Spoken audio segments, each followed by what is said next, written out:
All right, today we're diving into a project that is really changing the game for anyone who uses Next.js. It's called OpenNext, and its mission is pretty simple, but it's a powerful one: to set your Next.js app completely free. You know, if you're a Next.js dev, I'm almost certain this question has popped into your head at some point. You love the framework, right? The features, the developer experience, the whole shebang. But what if you don't want to be locked into just one hosting provider to get all that power? So here's what we're going to cover in this explainer. We'll start with why self-hosting Next.js is even a challenge in the first place. Then we'll look at the history of past solutions and introduce OpenNext. After that, we'll peek under the hood at how it works, why it's such a big deal, and finally, what the future looks like for the project. So let's kick things off with the big question, right? Why is it so darn tricky to run a full-featured Next.js app anywhere that isn't its native Vercel environment? Well, the heart of the problem is that Next.js isn't like a lot of other frameworks out there. You can't just spin up a regular old Node.js server and expect everything to, magically work the same way it does on Vercel. There's actually a huge gap in features between those two setups. And this slide, wow, it really lays it all out.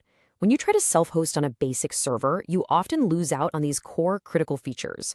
We're talking about things like advanced image optimization, middleware, and that super powerful caching you get with incremental static regeneration.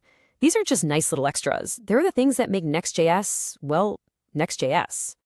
Okay, so this problem, it's not new. Not by a long shot. People have been trying to crack this nut for years. But all those early attempts ran into their own set of problems, and it led to this really scattered and messy ecosystem of solutions. The real killer was just keeping up. Next.js moves so incredibly fast, right? There are always new updates, new features. For all these independent projects, trying to keep pace with the official Vercel way of doing things was this constant, exhausting uphill battle. And it meant most of these solutions got outdated or were just incomplete. And basically, all these attempts kind of fell into two buckets.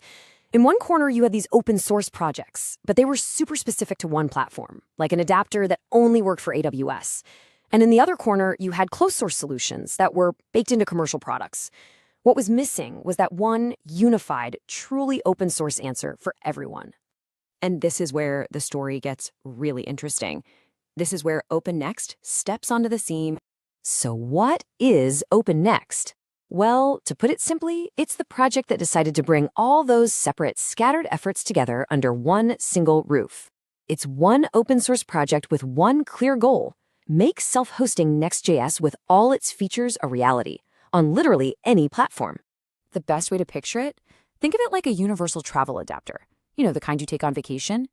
OpenNext takes all those awesome but Vercel-specific features that make Next.js so great, and it translates them into a common language that any cloud provider can understand, whether it's AWS, Cloudflare, or whatever else you want to use. And I gotta stress, this isn't some little side project cooked up in a garage. We're talking about a massive team effort here, with some serious heavy hitters. The SSD community takes care of the AWS adapter. The actual teams at Cloudflare and Elatify maintain their own adapters. That level of support tells you this thing is robust, it's serious, and it's built to last. All right, so how does this thing actually work? How does it pull all this off? Let's take a quick peek under the hood. Don't worry, we'll keep it simple. Okay, so at its heart, the magic of OpenNext is that it rebuilds all those Vercel native features, but in a way that can run anywhere. It starts with a super smart routing layer that knows exactly where to send every single request. Then it can handle both your standard node and your super fast edge server functions. And the really crucial part, it gets middleware right. On top of that, it has its own dedicated solutions for image optimization and all the complex caching and revalidation you need for things like ISR. It really is the complete package. Okay, that's the how, but what about the why? Why does a project like this actually matter to you, the developer, in the real world? Look, it boils down to one simple but incredibly important word: freedom. With OpenNext, you're not forced to choose between the hosting platform you want to use and the full power of Next.js anymore. You finally get to have your cake and eat it too. And let's be super clear, this isn't some theory or a cool what-if project. No way. OpenNext is out there in the wild, it's battle-tested, and it's running in production on a massive scale. And when I say it's trusted, just look at this list. I mean, we're talking huge organizations like NHS England, the learning platform Udacity, and the retail giant Gymshark UK. And get this, it's also used by the very teams at SST and Cloudflare that help build it. Now that is some serious street cred. So with all this incredible momentum, where does OpenNext go from here? Well, like the name says, the future is pretty open. The cool thing is, at its core, OpenNext is all about community. It's driven by developers just like you. So if this sounds like something you want to be a part of, or if you just want to help shape the future of self-hosted Next.js, you're totally invited to jump into their Discord and join the effort. And that really leaves us with a big final thought, doesn't it? When you decouple a powerful framework from its home platform, you start to unlock its true potential. So, is this what the future of a truly open framework looks like?